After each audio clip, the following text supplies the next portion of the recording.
Assalamualaikum warahmatullahi wabarakatuh.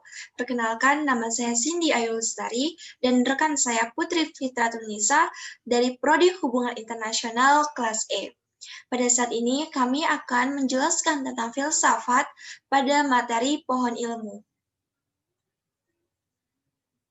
Di dalam dunia filsafat, pohon ilmu difilosofikan sebagai sebuah pohon, di mana ia memiliki akar, batang, ranting, daun, dan juga buah.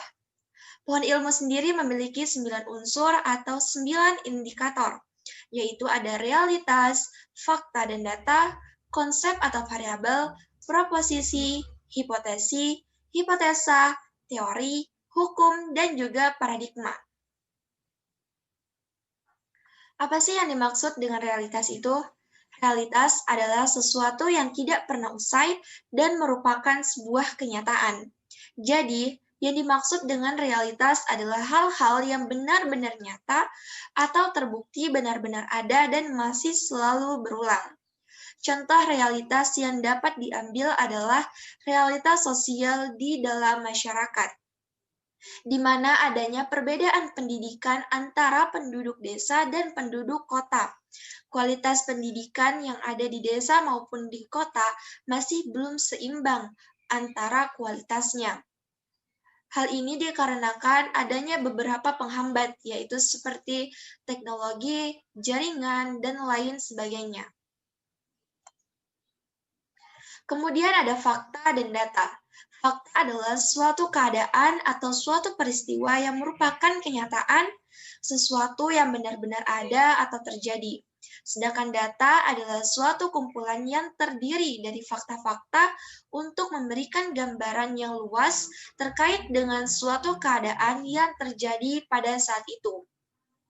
Contohnya adalah jika ada seseorang yang akan mengambil sebuah kebijakan atau keputusan akan menggunakan data sebagai salah satu bahan pertimbangannya.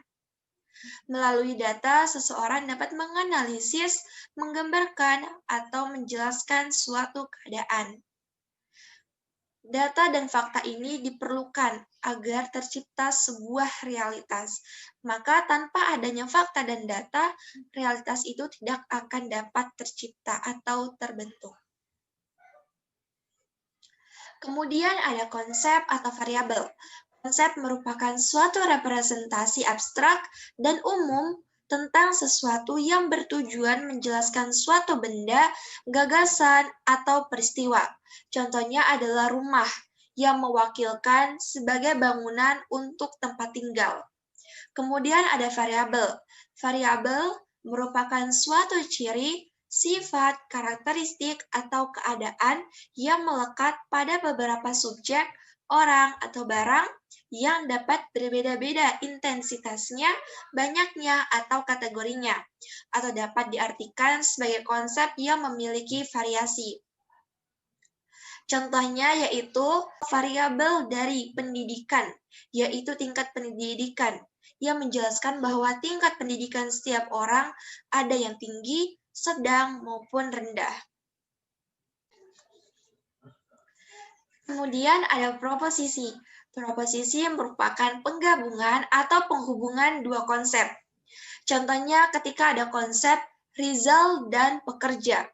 Ketika kedua konsep ini saling berhubungan, maka ia akan menjadi sebuah proposisi, yaitu seperti Rizal adalah salah satu pekerja di supermarket.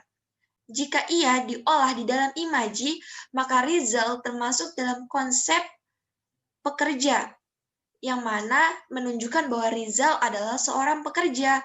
Dari sini bisa dilihat bahwa konsep pertama bisa menjadi bagian dari konsep kedua, dan konsep kedua bisa menjadi bagian dari konsep pertama. Untuk penjelasan selanjutnya akan dijelaskan oleh rekan saya. Di sini saya akan menjelaskan tentang hipotesi, hipotesa, teori, dan hukum. Yang pertama yaitu hipotesi dan hipotesa.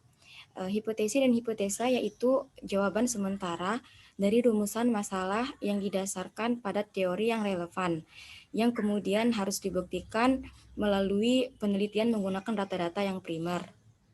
Yang kedua yaitu teori. Teori merupakan hubungan antar konsep atau variabel yang berguna dalam menjelaskan fenomena.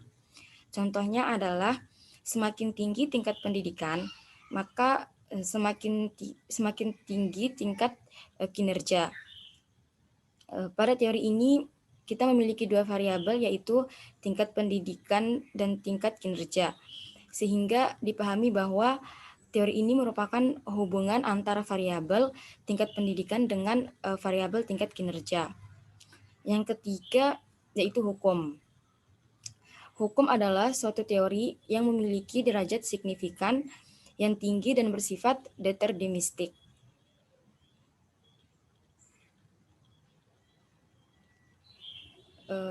Yang terakhir yaitu paradigma.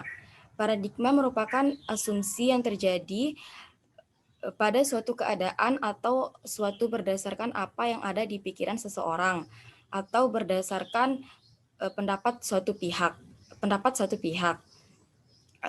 Jadi dapat disimpulkan bahwa sering asumsi kita tidak sesuai dengan hal yang sebenarnya karena paradigma yang terapta hanya berdasarkan penilaian kita saja.